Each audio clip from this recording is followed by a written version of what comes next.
But I was really surprised, how. Now there's one little intersection where the fence of one corner is just covered in signs. Yep. On Eastern. Well, I think my question, not really so much, how I vote, but my question is, no one has shown me the calculations of, how much money is needed to run a city and how much money, this region is going to generate. No one has, shown the numbers. They all say that, yes, we have enough money. No, we don't have enough money.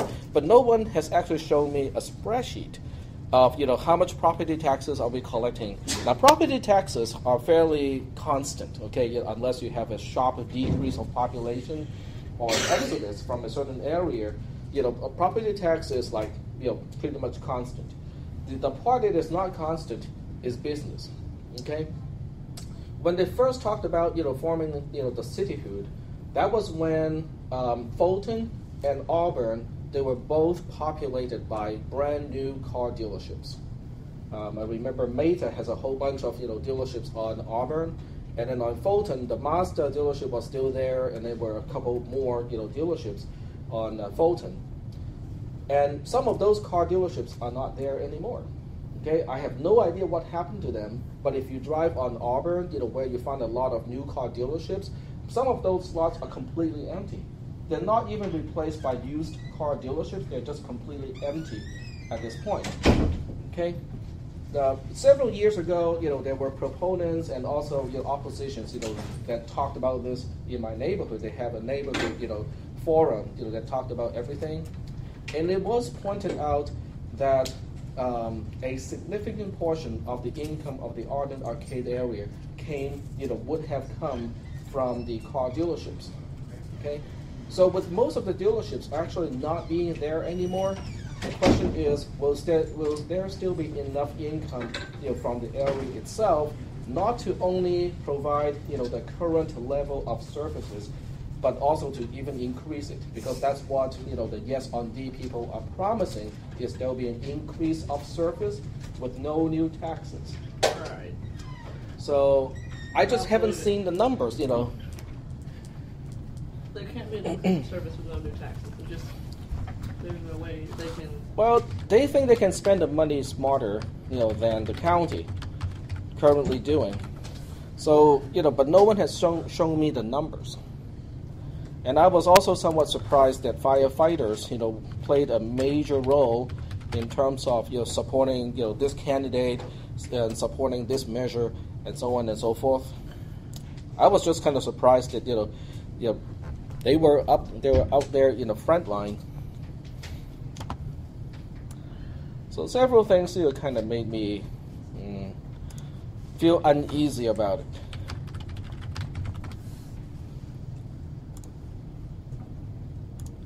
I want to show you guys something that I, found yesterday, because I think that it is somewhat remotely related to this class. So let me go find out what I found. Oh, this is definitely related. This is definitely good stuff for this class. In fact, I should make a link from here to the class itself.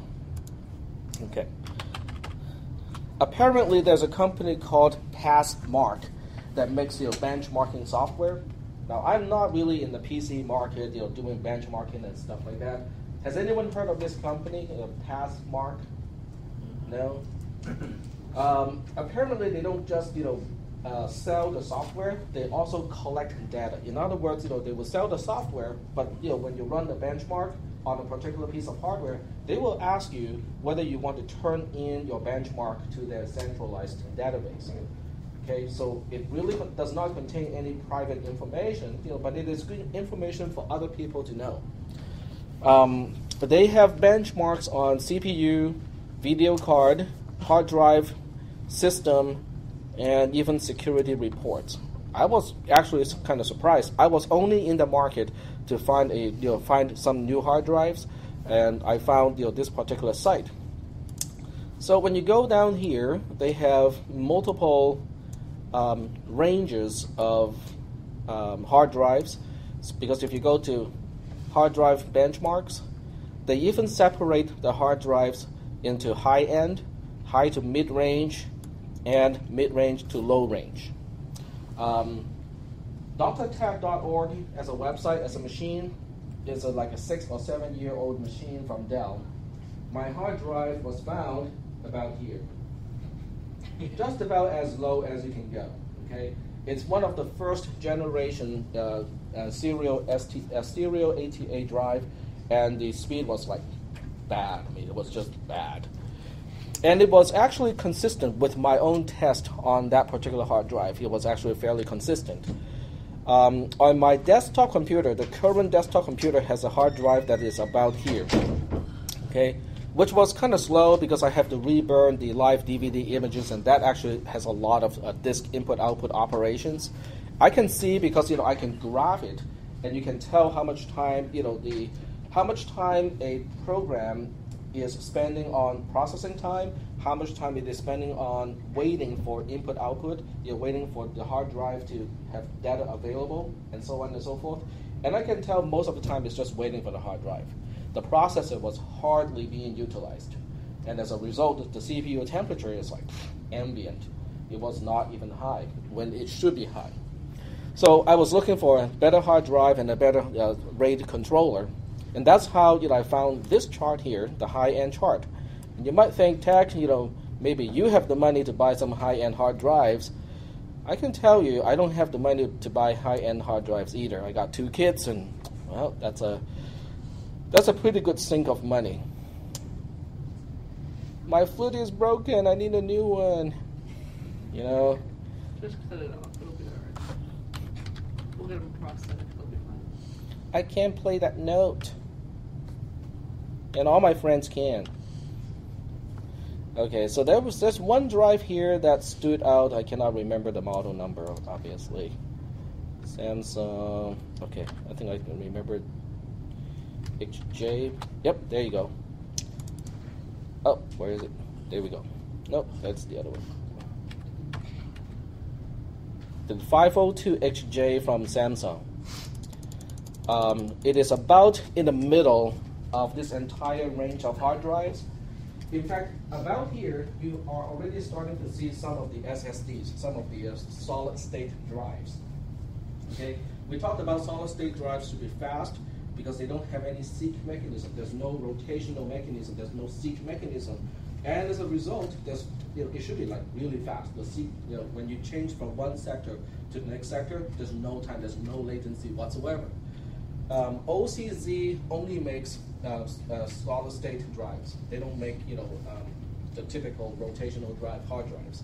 So the Samsung hard drive is right up there with the SSDs.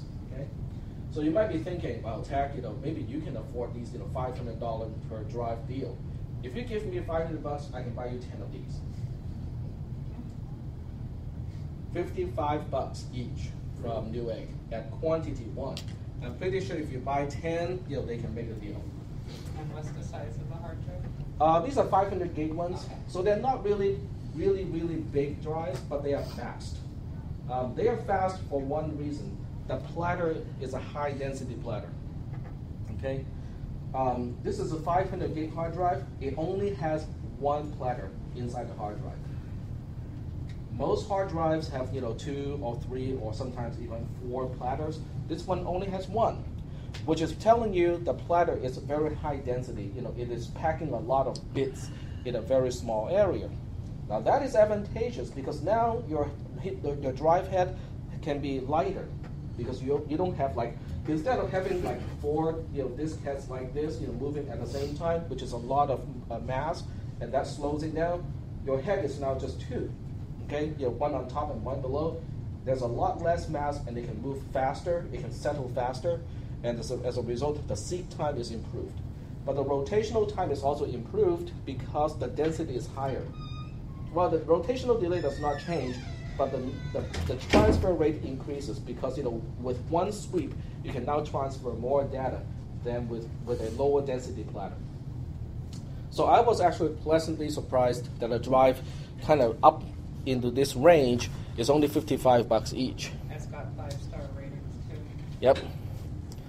So it was an interesting find, and accidentally I stepped into this website, and they have ratings on CPU as well. I looked at my current CPU, I looked at the current i7 processor, which costs about the same as what I paid for my own processor. It has twice the performance now. And that's not just on paper, that's actual benchmark numbers. It has twice the performance of the CPU that I have right now. But there's no way I'm upgrading my CPU because I'm so I/O bound or input-output bound that upgrading the CPU before I upgrade this I/O would be just a waste of money. So here is a really good resource, I think, to find out, it just has a very nice comparison of numbers. And if you zoom out a little bit, I'm not, reading the numbers, but you can see how, these numbers are clustering, okay?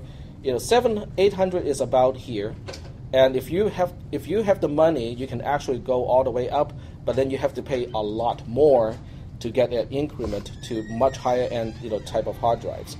So I was actually, sorry? What was at the top? At the very top? At the top, is a crucial. I think it's a solid state drive. It has to be a solid state. 256 gigs. Not only is it solid state, it has to be a really. It cannot be a SATA drive either, because even the highest end SATA has only 6 gigabits per second transfer. These are measured in megabytes per second. So the transfer speed is exceeding the bus limit of your regular SATA connection. So this has to be a different type of bus, probably SAS or serial attached SCSI, which is a high-end hard drive standard. Yep. That kind of high-end hard drive, what would it be used for? It will be used as a front end of a mass store system. We are talking about storage subsystems for servers. So basically, when you look at storage subsystem for servers, they are attached by a SAN, storage area network, which is a fiber type of connection. And what they usually do is they have a first tier is just RAM-based devices, so they're super duper fast. The second stage, they will resort to SSDs because SSDs are also fast. And then the third tier will be regular, but high-end, hard drives. And the transition from one to the next is completely transparent to, the computers that need to utilize the subsystem. So this is a subsystem, a storage subsystem. And then you can have racks, not just one, but you can have racks of servers going through the SAN or the storage area network to access, the storage here. The storage area network by itself is also, approaching or exceeding the speed of serial ATA. So we are talking about, super high-end stuff here. We are not talking about anything that is even remotely consumer-based. In fact, if you guys are interested, we can look it up and find out what kind of a drive it is. I already know it has to be a solid state. The question is, what kind of bus standard does it use? Because the bus speed is already exceeding. Well, I guess not. It's a solid. Okay, it is a solid state drive, and it's a SATA. It's a SATA 6 gigabyte per 6 gigabytes or 6 gigabits. That's a lowercase b. That should be a lowercase b, but it's a uppercase here. $600 each, and it only has 256 gigabytes.